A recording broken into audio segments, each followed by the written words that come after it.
नमस्कार साथियों, जोगटा अकेडमी के YouTube चैनल पे एक बार फिर से आपका बहुत बहुत स्वागत। जैसे कि आप सभी को पता है कि ये HP एलाइड जो सर्विसेज के एग्ज़ाम अपकमिंग एग्ज़ाम है, उसके लिए हमारी एक allied HP allied edge series चल रही है।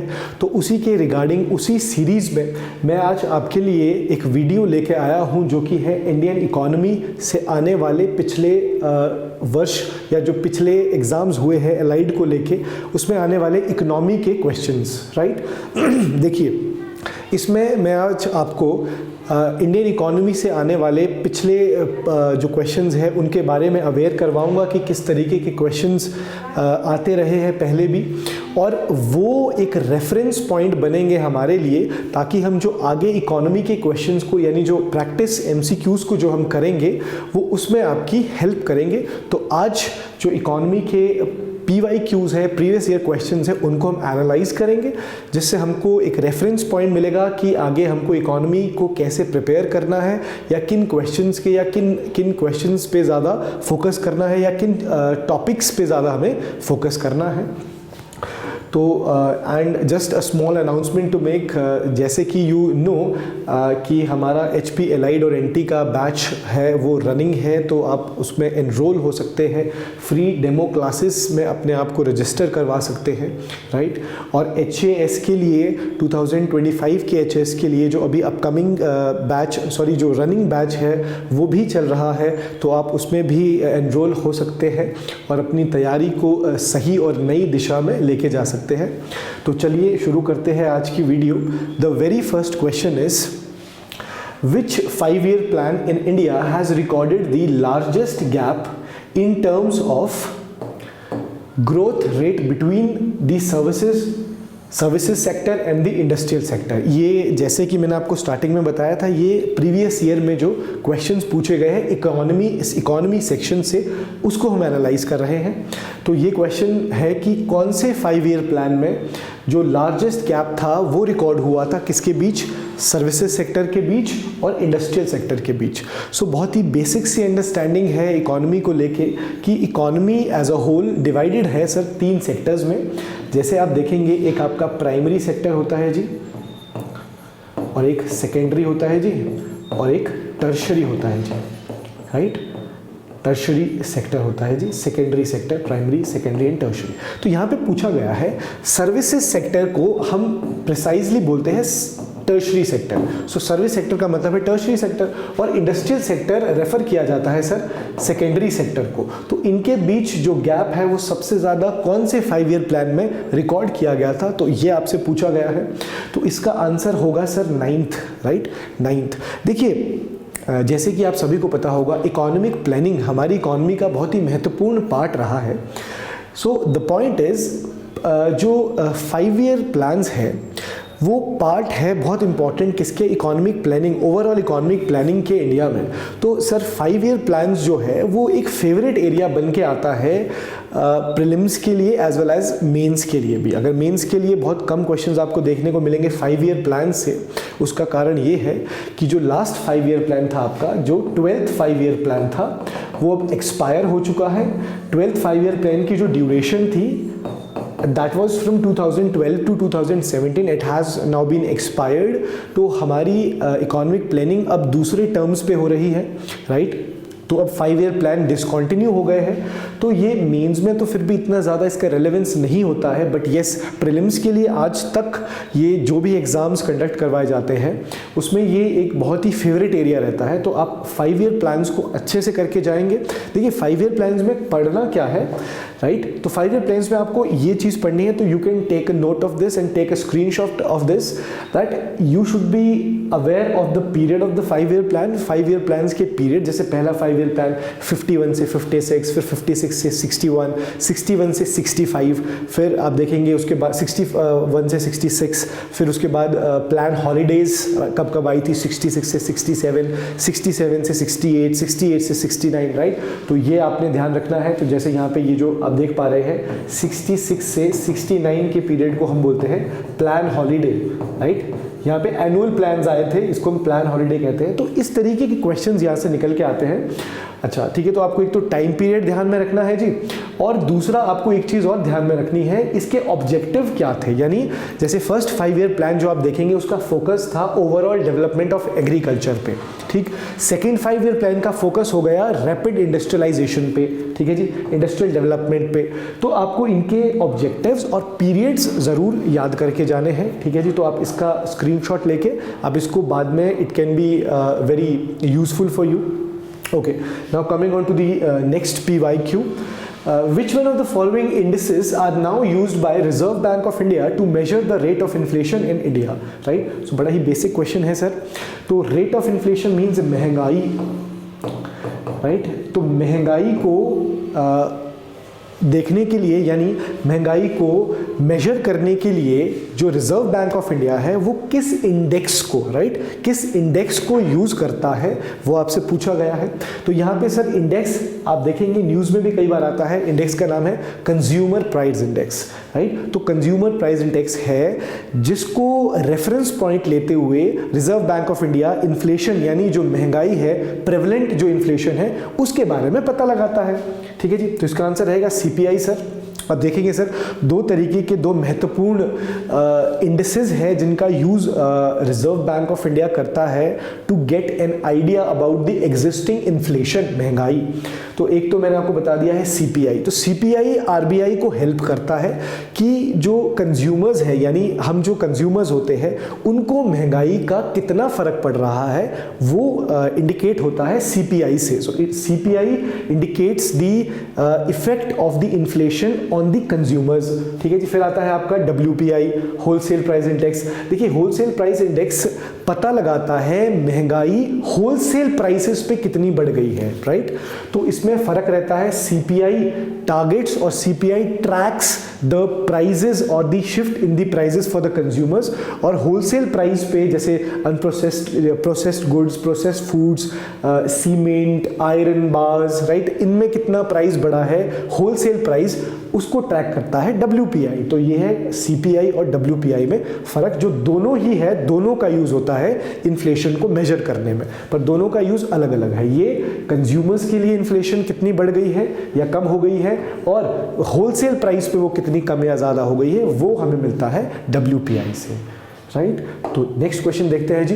The following factor was not considered by the 15th finance commission in determining the states share in the divisible pool, right, in the divisible pool, right. तो ये question है आपका, right. तो देखेंगे अब इसमें क्या पूछा गया है सर, इसमें पूछा गया है कि अब देखेंगे आप finance commission of India, right, there is a very important एक संवैधानिक बॉडी है, कॉन्स्टिट्यूशनल बॉडी है finance commission of India, that is constituted under the article 280, 280 article जो है कॉन्स्टिट्यूशन का, उसके अंदर एक कमीशन है, एक बहुत ही इंपॉर्टेंट बॉडी है जिसका गठन प्रेसिडेंट ऑफ इंडिया करता है। तो देखिए finance commission of India majorly क्या करता है sir, finance commission of India दो चीज़ें करता है। एक तो गवर्नमेंट की जो फिस्कल प्रॉब्लम्स है या फिस्कल सिचुएशन है उसके बारे में रिकमेंडेशंस देता है। दूसरी चीज़ सी सेंट्रल गवर्नमेंट जो है, सेंट्रल गवर्नमेंट आपको पता होगा कि सेंट्रल गवर्नमेंट का जो टैक्स बेस है वो ज़्यादा बड़ा है, यानी इनकम सोर्स सेंट्रल गवर्नमेंट का ज़्यादा बड़ा है, ठीक है जी। और मतलब in comparison to the tax base और the income base of the state, state के पास जो सोर्स ऑफ इनकम है वो कंपैरेटिवली सेंटर से कम है। So it is the duty of the centre to give some of the tax advances to the और the proceeds to the state, यानी सेंटर को सर स्टेट्स को आइडियली कुछ पैसा देना बनता है। तो सवाल ये है कि जो 15th फाइनेंस कमीशन थी हमारी, जो लेटेस्ट फाइनेंस कमीशन, अब तो आप देखेंगे 16th फाइनेंस कमीशन भी गठित हो गई है रिसेंटली। तो जो 15th फाइनेंस कमीशन थी उसने कहा था कि किस बेसिस पे जो सेंटर है वो टैक्स को टैक्स का जो पैसा स्टेट्स को टैक्स का पैसा डिस्ट्रीब्यूट करे, तो उसमें से ये इनमें से क्या नहीं है, राइट। तो 15th फाइनेंस कमीशन के हिसाब से सारे ही है ऑलमोस्ट, ठीक है जी। दूसरा अब हमें देखना क्या है यहाँ पे कि जो फॉर्मूला है, फॉर्मूला क्या है देखेंगे। 15th फाइनेंस कमीशन से पहले आप देखेंगे 14th finance commission was there, right. 15th finance commission, 14th finance commission, 14th finance commission ने जो फॉर्मूला दिया था उसके हिसाब से सर आप देखेंगे 50% डिपेंडेंट था इनकम डिस्टेंस पे। उसके बाद आप देखेंगे पॉपुलेशन पे 27.5% था, एरिया पे 15% था और 7.5% था आपका फॉरेस्ट एंड इकोलॉजी पे, राइट। पर 15th फाइनेंस कमीशन ने अपनी रिकमेंडेशन में ये जो टैक्स या टैक्स से जुड़े हुए प्रोसीड्स को डिस्ट्रीब्यूट करने की जो बात की उसमें फॉर्मूला थोड़ा सा चेंज हो गया। यानी कहने का मतलब है कि आज जो सेंटर से पैसा जाता है स्टेट्स को, वो किस बेसिस पे जाता है, वो डिस्ट्रीब्यूशन किस बेसिस पे होती है, तो आज के समय में वो डिस्ट्रीब्यूशन होती है, फर्स्ट है आपका इनकम डिस्टेंस, आप देख पा रहे हैं इनकम डिस्टेंस, फिर आप देखेंगे पॉपुलेशन इज देयर, फिर आप देखेंगे एरिया इज देयर जिनको 15% मिला है, फिर आप देखेंगे demographic performance is there, right, फिर आप देखेंगे tax effort is there and फिर आप देखेंगे forest and ecology is also there, ठीक है जी। तो ये आपको डिफरेंस याद रखना है, ठीक है जी। तो इसमें चेंजेस आए हैं थोड़े से 14th फाइनेंस कमीशन में, जैसे कि आप देख पा रहे हो कुछ ऐसी चीज़ें हैं जो कि यहाँ पे एप्लीकेबल नहीं है, जैसे डेमोग्राफिक परफॉर्मेंस, तो वो यहाँ पे मिसिंग थी सर, डेमोग्राफिक परफॉर्मेंस यहाँ पे मिसिंग थी। बाकी बस वो परसेंटेज का थोड़ा सा ऊपर नीचे आप ध्यान रखेंगे, ठीक है जी।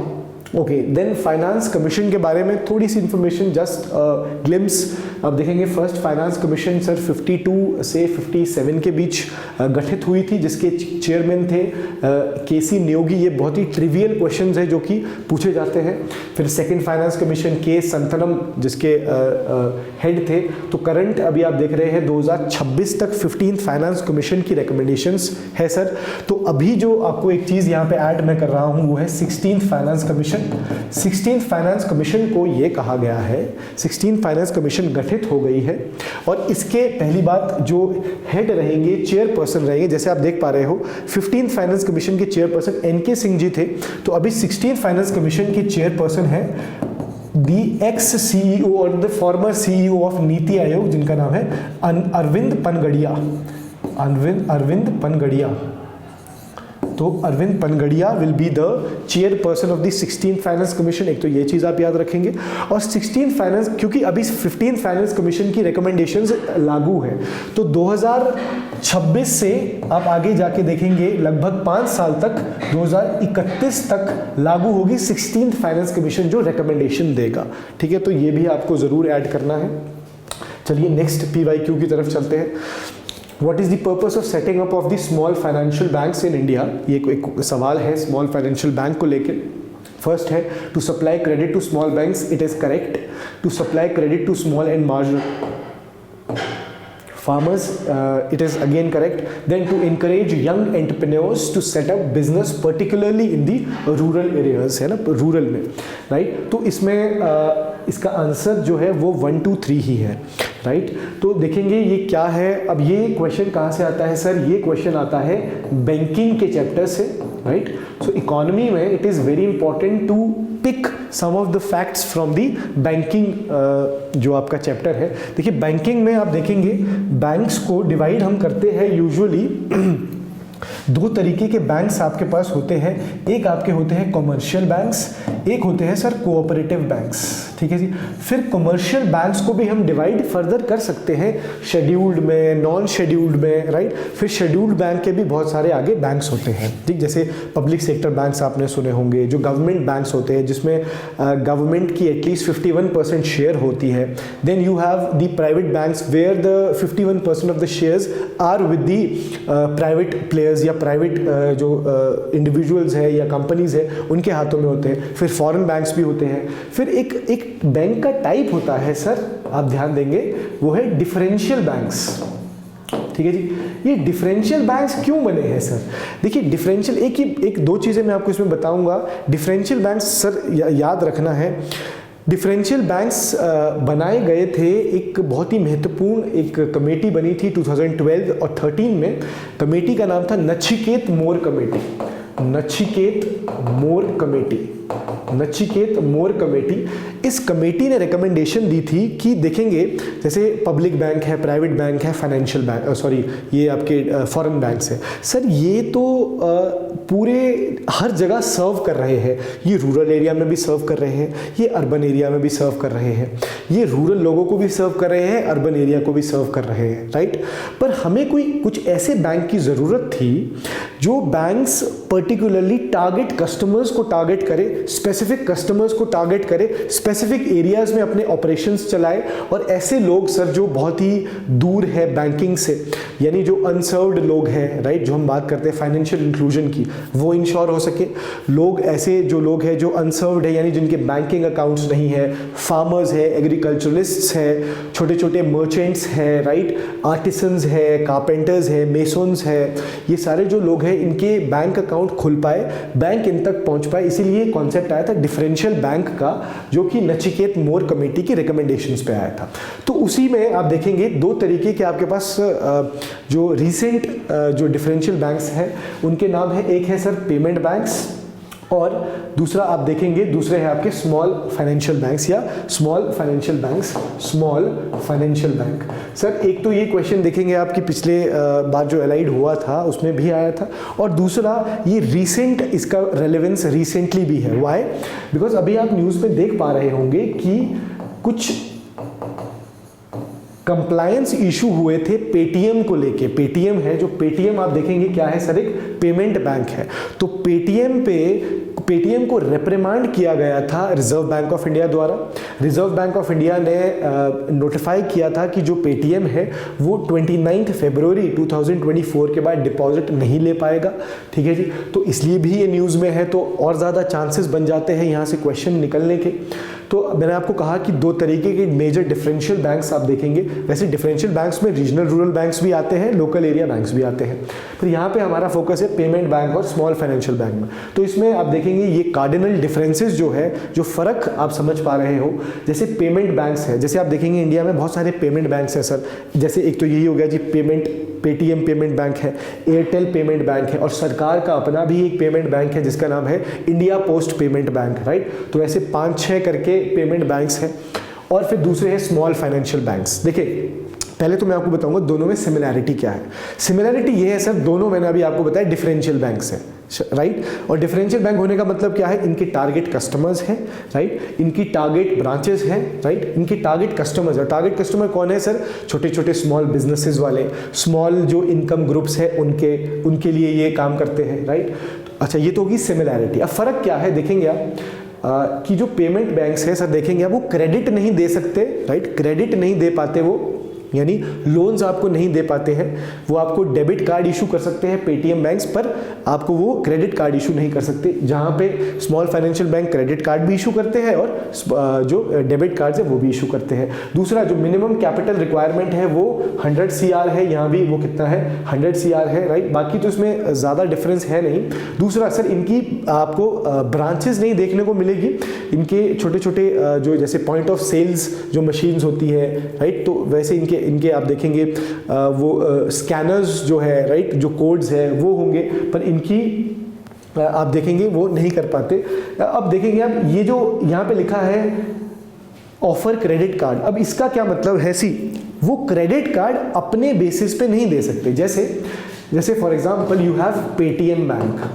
पेटीएम बैंक एक पेमेंट बैंक है, राइट, तो वो अपने बेसिस पे आपको क्रेडिट कार्ड नहीं दे पाएगा, but Paytm bank will be associated to some of the public bank और प्राइवेट बैंक। मान लीजिए पेटीएम बैंक का जो लिंकेज है वो है फॉर एग्जांपल के लिए पीएनबी के साथ, तो पीएनबी बैकएंड में सपोर्ट करेगा पेटीएम बैंक्स को, फिर वो आपको क्रेडिट कार्ड दे सकते हैं, otherwise they can not give you the credit, ठीक है। ये पॉइंट आपको ध्यान रखना है, राइट। तो अब जो स्मॉल फाइनेंशियल बैंक्स है वो आपको क्रेडिट कार्ड दे सकते हैं, क्रेडिट देते हैं। जैसे एक बहुत ही फेमस आजकल स्मॉल फाइनेंशियल बैंक चल रहा है वो है AU small financial bank, right, तो इसका भी आप ध्यान देंगे, राइट। तो ये बेसिक डिफरेंस है आपके पेटीएम बैंक्स में और स्मॉल फाइनेंशियल बैंक्स में, ठीक है जी। ओके, चले चलते हैं आगे। नेक्स्ट क्वेश्चन है, gross fiscal deficit of the state government is financed by, right, जो फिस्कल डेफिसिट होता है वो फाइनेंस कर सकते हैं स्टेट का, सर स्टेट गवर्नमेंट का, by which of these following. तो फर्स्ट है आपका market borrowing, printing currency, loans from central government and then your external borrowing. ठीक है, समझते हैं इसको, राइट। अब आप देखेंगे what do you understand by this term fiscal deficit, right. Sir बिल्कुल ही मैं आपको बेसिक तरीके से बताने की कोशिश करूंगा। फिस्कल डेफिसिट क्या होता है? सी, जो इंडिया है, गवर्नमेंट है, सर गवर्नमेंट की कुछ कमाई रहती है, गवर्नमेंट की कमाई को हम रेफर करते हैं एज रसीट्स, और गवर्नमेंट के खर्चे को हम रेफर करते हैं सर एज एक्सपेंडिचर्स, राइट। ये गवर्नमेंट की कमाई हो गई सर, ये गवर्नमेंट का खर्चा हो गया, राइट। तो अब होता क्या है, मोस्टली जो गवर्नमेंट की रिसीट होती है वो कम रह जाती है, किससे? गवर्नमेंट के खर्चे से। यानी सरकार जो है वो खर्चा ज़्यादा करती है और जो कमाई होती है वो गवर्नमेंट की कम होती है। अगर ऐसा कुछ हो जाए तो मतलब सरकार के पास जो कमाई हुई है वो काफ़ी नहीं है उनके खर्चे के लिए। तो अब सरकार क्या करती है, चाहे वो सेंट्रल गवर्नमेंट हो चाहे स्टेट गवर्नमेंट हो, तो दे एक्चुअली बोरोज, राइट। उनके पास और भी बहुत सारे तरीके होते हैं। तो सबसे महत्वपूर्ण तरीका उसमें है, देखेंगे आप क्या क्या तरीके हो सकते हैं सर, वो तरीके यहाँ लिखे हैं। या तो आप बोरोइंग कर दो, मार्केट बोरोइंग। मार्केट बोरोइंग का मतलब क्या है सर? बॉन्ड्स इशू कर दो, शेयर्स इशू कर दो, राइट। या फिर आप करेंसी प्रिंट कर दो, प्रिंटिंग करेंसी कर दोगे तो लोग स्पेंडिंग अपनी बढ़ा देंगे। या तो फिर आप लोन ले लो, राइट। ये तो लोन, ये तो स्टेट गवर्नमेंट के लिए लिखा है, राइट। तो आप यहाँ पे देख पा रहे हैं इसमें ये स्टेट गवर्नमेंट के लिए पूछा है। तो पहले मैं आपको सेंट्रल गवर्नमेंट का थोड़ा सा रेफरेंस देता हूँ। सेंट्रल गवर्नमेंट क्या कर सकती है सर? सेंट्रल गवर्नमेंट के पास जब ऐसी कंडीशन हो जाए, मतलब उनकी रिसीट्स कम रह जाए, यानी गवर्नमेंट की कमाई कम रह जाए और उनका खर्चा ज़्यादा हो जाए, इस पूरी सिचुएशन को हम कहते हैं सर डेफिसिट, कि सरकार डेफिसिट में है यानी कमी में है। तो कमी पूरी करने के लिए सेंट्रल गवर्नमेंट क्या करती है, पहले वो देखते हैं। सर सेंट्रल गवर्नमेंट अगेन या तो प्रिंटिंग कर सकती है, करेंसी नोट्स की प्रिंटिंग कर सकती है। ठीक है जी सर, बिल्कुल सिंपल सी बात है। या तो करेंसी नोट्स है उसको प्रिंट कर दो, उससे क्या होगा, जो लोग हैं वो स्पेंड ज़्यादा करेंगे और जब स्पेंडिंग ज़्यादा होगी तो प्रोडक्शन ज़्यादा होगी, उससे टैक्स जो है वो कलेक्शन ज़्यादा हो जाएगी सरकार की। एक तो ये ऑप्शन है। या सर सिंपल बोरो कर दो जी, ठीक है जी, बोरो कर दो। अब बोरो कैसे कर सकती है सेंट्रल गवर्नमेंट? सर या तो आप इंटरनल बोरोइंग कर दो। इंटरनल बोरोइंग मींस या तो आप अपने देश में किसी बैंक से बोरो कर दो, या तो आप मार्केट बोरोइंग कर दो, या फिर बोरोइंग हो सकती है सर एक्सटर्नल भी। एक्सटर्नल बोरोइंग होती है सर IMF से बोरो कर दो, वर्ल्ड बैंक से बोरो कर दो, किसी और इकोनॉमिक ऑर्गेनाइजेशन से बोरो कर दो, या किसी देश से बोरो कर दो। ठीक है जी, तो ये किया जा सकता है। ठीक है जी, अब ये बेसिकली तरीके रहते हैं सेंट्रल गवर्नमेंट के। अब सवाल ये है कि अगर स्टेट गवर्नमेंट के पास ऐसी सिचुएशन आ जाए कि स्टेट गवर्नमेंट की कमाई कम रह जाए और एक्सपेंडिचर यानी खर्चा ज़्यादा हो जाए, फिर क्या किया जाए सर? फिर क्या किया जाए? देखो, अब स्टेट गवर्नमेंट सर बोरोइंग भी कर सकती है, बिल्कुल। अब ये प्रिंटिंग करेंसी तो रॉन्ग हो जाएगा सर, क्योंकि करेंसी को प्रिंट करने का काम रिजर्व बैंक ऑफ इंडिया करता है और कॉइन्स को मिंट करने का काम गवर्नमेंट ऑफ इंडिया करता है, तो ये ऑप्शन तो गलत हो जाएगी सर। फिर आया loans from the central government, ये अगेन सही है, ये कर सकता है, राइट, ये किया जा सकता है। और तीसरा क्या आया सर? तीसरा आपका आया एक्सटर्नल बोरोइंग, यानी आप सोच के देखिए, फॉर एग्जांपल हिमाचल प्रदेश सरकार को सर डेफिसिट हो गया है, राइट, उनको अब कुछ बोरोइंग करने की जरूरत है। क्या करेगी हिमाचल प्रदेश सरकार? तो हिमाचल प्रदेश सरकार सर मार्केट से बोरोइंग कर सकती है, माने कोई बॉन्ड्स इशू कर सकती है, राइट। दूसरा, करेंसी वो प्रिंट नहीं कर सकते sir, because it is the prerogative of the central government. तीसरा, सेंट्रल गवर्नमेंट से लोन ले सकती है, बिल्कुल ले सकती है सर। चौथा, एक्सटर्नल बोरोइंग। एक्सटर्नल बोरोइंग का मतलब है कि अब सोचो आप कि state government of HP is engaging with IMF, is engaging with world bank, right, जो कि पॉसिबल नहीं है सेंट्रल गवर्नमेंट के इंटरवेंशन के बिना। ठीक है, तो बेसिकली इसका आंसर जो होगा वो होगा 1 और 3, है ना। तो 1 और 3 can be done by the state government. ठीक है, तो आप ये चीज़ ध्यान में रखेंगे, राइट। अच्छा, फिर आप देखेंगे डिफरेंट टाइप्स ऑफ डेफिसिट्स होते हैं। रेवेन्यू डेफिसिट है, बजटरी डेफिसिट्स है। You can take a note of this, take a screenshot, right. तो इसको आप पढ़ सकते हैं। If you get any problem you can ask it in the comment sections, right. तो जैसे आप देख रहे हैं, मैंने आपको कहा था फिस्कल डेफिसिट, राइट। तो फिस्कल डेफिसिट होता है ओवरऑल कितना बोरो करने की जरूरत गवर्नमेंट को पड़ती है, वो इंडिकेट होता है फिस्कल डेफिसिट में। ठीक है जी, ओके फिर आप देखेंगे, मैंने अभी आपको बताया था कि गवर्नमेंट की कमाई भी होती है सर, उसको हम बोलते हैं रसीट्स, रेवेन्यू रसीट्स, और गवर्नमेंट की एक और रसीट यानी गवर्नमेंट की कमाई को रसीट कहा जाता है जी। एक होती है रेवेन्यू रिसीट और एक होती है कैपिटल रिसीट्स। तो रेवेन्यू रिसीट्स में आप देखेंगे बेसिकली एक टैक्स रेवेन्यू रिसीट होता है, दूसरा नॉन टैक्स रेवेन्यू रिसीट होता है, और कैपिटल रिसीट्स में आप देख रहे हो ये सब चीज़ें हैं, राइट। ठीक है जी, तो this is the component of the budget. Next देखते हैं इसमें, फिर वैसे जैसे रिसीट थी वैसे खर्चा भी होता है गवर्नमेंट का, राइट। तो अब देखिए क्वेश्चन कैसे पूछे जाते हैं, जैसे वो बोलेंगे फॉर एग्जांपल कि इंटरेस्ट रिसीट्स या interest payment is a part of revenue receipt और कैपिटल रिसीट। तो आपको ये टेबल से ये आइडेंटिफाई करना है कि कौन सी कमाई, क्योंकि कमाई है रिसीट, कौन सी कमाई किस हेडिंग के अंदर या किस हेड के अंदर आती है। जैसे आपसे पूछेंगे हाँ जी डिसइन्वेस्टमेंट, सो डिसइन्वेस्टमेंट कमाई तो है सरकार की जिसको हम विनिवेश कहते हैं, बट किस तरीके की कमाई है वो आपको देखना है, कैपिटल रिसीट है ना। तो ये चार्ट का रेलेवेंस ये है, ठीक है। वैसे ही खर्चा है, रेवेन्यू खर्चा क्या होता है, कैपिटल खर्चा क्या होता है, इसके भी आप इसका रेफरेंस यहाँ से ले सकते हैं। चलिए जी नेक्स्ट क्वेश्चन देखते हैं।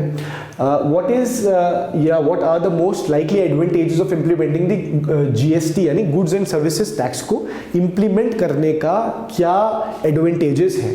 तो आप ऑप्शंस अपने देख सकते हैं, right. It will replace multiple taxes collected by the multiple authorities and will thus create a single market in India. Second, it will drastically reduce the current account deficit and will enable the increase of the foreign exchange reserve। तीसरा option है आपके पास, it will enormously increase the growth and size of the economy of India and will enable it to overtake China in the near future। तो sir दो point मैं discuss करूंगा। एक point कि usually when you see the questions like this तो उसका answer basically ज़्यादातर cases में आपको ऑल ऑफ द अबव ही देखने को मिलेगा, बट फिर भी इसका मतलब ये नहीं है कि आप ब्लाइंडली उसको all of the above mark करके आइएगा। उसके पीछे का ऑफकोर्स आपको एक लॉजिक भी पता होना चाहिए। It should be a smart guess, है ना, ये स्मार्ट गेस होना चाहिए, एजुकेटेड गेस, राइट। तो ये है जीएसटी को लेके ये चीज़ें हैं। तो आप देखेंगे जीएसटी ने क्या अच्छा किया है। आप देखेंगे हमारे देश में सर 2017 के बाद से इनडायरेक्ट टैक्स का जो पूरा सिस्टम है उसमें एक बहुत ही महत्वपूर्ण रिफॉर्म हुआ था जो है जीएसटी के नाम से। अब जीएसटी ने क्या किया है, पहली चीज़ एडवांटेजेस कि उसने रिप्लेस किया है मल्टीपल टैक्स। यस, बहुत सारे मल्टीपल टैक्सेस पहले जीएसटी से पहले लगा करते थे, जैसे central excise duty, central sales tax लगा करता था, सर्विस टैक्स लगा करता था, MODVAT, CENVAT was there, multiple taxes थे, इनडायरेक्ट टैक्सेस। उसको सब्स्यूम किया गया है, यूनिफॉर्मिटी लाई है जीएसटी ने। दूसरा फिर करंट अकाउंट डेफिसिट पे भी कहीं ना कहीं हेल्प किया है। करंट अकाउंट डेफिसिट क्या होता है जी, देखिए जब हमारे इंपोर्ट्स ज़्यादा हो जाए हमारे एक्सपोर्ट्स से, राइट, तो वो होता है आपका करंट अकाउंट डेफिसिट की सिचुएशन। तो उसमें भी हेल्प की है, ठीक है जी, जीएसटी ने, कि वो कम ही रहे करंट अकाउंट डेफिसिट। तीसरा कि जो साइज ऑफ इकॉनमी है ओवरऑल वो बड़ा है। वो कैसे बड़ा है सर, जब से जीएसटी लागू हुआ है तब से जो टैक्स बेस है यानी people who are paying the GST have increased, जिससे कि हमारी इकॉनमी का डेफिनेटली सर साइज बढ़ेगा और वो हमको हेल्प करेगा फ्यूचर में चाइना को टेक ओवर करने के लिए, ठीक है जी, राइट। तो इसका आंसर आपका रहेगा 1 2 3 all of the above, right. तो जैसे अब ये जीएसटी के बारे में चीज़ें देख सकते हैं, राइट। जीएसटी का बैकग्राउंड आपको ध्यान रखना है। जैसे आप देखेंगे जीएसटी सर 2004 में पहली बार जीएसटी पे बात हुई थी। एक टास्क फोर्स था, विजय केलकर, मतलब a kind of committee, Vijay Kelkar committee, जिसने पहली बार जीएसटी की बात की थी। फिर जीएसटी को फाइनली लागू किया गया था, आप देख पा रहे हैं 101st कॉन्स्टिट्यूशनल अमेंडमेंट 2016 से। तो 17 से जीएसटी लागू हो गया था। ये आप बेनिफिट्स देख रहे हैं जीएसटी के, कम टैक्सेस है, देखो टैक्स बेस अभी आपको मैंने बताया था वो ब्रॉडन हो गया है, एफिशिएंट यूज ऑफ रिसोर्सेज आपको देखने को मिल रहे हैं, इंक्रीज बढ़ गया है, वो कैस्केडिंग इफेक्ट यानी टैक्स ऑन टैक्स जो पहले लगा करता था वो खत्म हो गया है, ठीक है जी। तो these all are the benefits of the GST, ठीक है जी, right? Okay, the next question is Bankruptcy and Insolvency Code enacted by the Parliament of India in the year 2016 was based on the report by, right? तो एक Insolvency and Bankruptcy Code है 2016 का, जो banks को help करता है कि वो जब कभी लोन्स लोग लेते हैं और वो लोन्स वापस नहीं कर पाते हैं, उस सिचुएशन को हम कहते हैं नॉन परफॉर्मिंग एसेट्स। उस सिचुएशन पे जो व्यक्ति ने जिसने लोन लिया होता है और वो उसको रीपे नहीं कर रहा होता है, उसकी जो सिक्योरिटी होती है, यानी जो उसने पैसा या जो भी उसने लैंड या एनीथिंग जो भी उसने रखा होता है as a security, as a collateral, उसको रिकवर करने में ये जो लॉ है, ये बेसिकली एक एक्ट है, लॉ है, कानून है जो हेल्प करता है बैंक्स को। इसके तहत वो रिकवरी कर पाते हैं बैंक। तो ये है IBC जो है, इंसॉल्वेंसी एंड बैंकरप्सी कोड। अब पूछा गया है कि इसको लागू किया गया था 2016 में किस कमीशन के रिकमेंडेशन पे। तो आप याद रखेंगे कमीशन का नाम था TK विश्वनाथन कमेटी, राइट। ये बहुत ही एक इम्पॉर्टेंट कमेटी थी, 2014 में इस्टेब्लिश हुई थी। इन्होंने रिकमेंडेशन दी थी और इनकी रिकमेंडेशन के बाद फाइनली IBC को लागू किया गया था। तो ये याद रखेंगे आप। अब यहाँ से व्हाट इज़ दी की टेक अवे, कि आपको कमेटीज़ ध्यान रखनी है इकोनॉमी से रिलेटेड, बैंकिंग से रिलेटेड, इकोनॉमिक रिफॉर्म से रिलेटेड, टैक्सेस से रिलेटेड, जैसे कुछ कमेटीज़ आप देख पा रहे हो, राइट। तो इन कमेटीज़ को आप ध्यान में रखोगे। जैसे आपने देखा है बहुत ही इंपॉर्टेंट कई कमेटीज़ है, जैसे रंगाराजन कमेटी है, नरसिम्हम कमेटी है, नरसिम्हम कमेटी 1, नरसिम्हम कमेटी 2। तो कमेटीज़ को ज़रूर आप ध्यान में रखेंगे, राइट, बैंकिंग से या डिफरेंट कमेटीज़ जो है इकोनॉमी से रिलेटेड। ओके, सो राइट, तो ये क्वेश्चंस थे आपके सारे, राइट। ये सिर्फ PYQs थे और ये हमारे लिए रेफरेंस बनेंगे, हमारे लिए और आपके लिए, किस चीज़ के लिए, कि अगली जो सीरीज़ आएगी इकोनॉमी को लेके, उसमें जो MCQs होंगे, जो प्रैक्टिस क्वेश्चंस होंगे, वो इसके अराउंड होंगे, या जो प्रीवियस ईयर में क्वेश्चंस पूछे गए हैं, important topics. So in the next video of the economy I will be explaining few of the concepts of the economy. थोड़े कॉन्सेप्ट्स भी मैं आपको समझाने की कोशिश करूँगा और उससे रिलेटेड हम MCQs को भी साथ में मिलके करेंगे, राइट। सो इसी के साथ thank you so much, and just a small announcement to make, very soon the जोग्टा academy will be bringing the economic survey. उसकी फिजिकल कॉपी भी अवेलेबल हो जाएगी, और जो वीडियोज़ है, राइट, उसके रिगार्डिंग वो भी बहुत जल्दी ही आपको देखने को मिलेगी यूट्यूब चैनल पे। तो हमारे साथ जुड़े रहें। बहुत बहुत धन्यवाद, थैंक यू।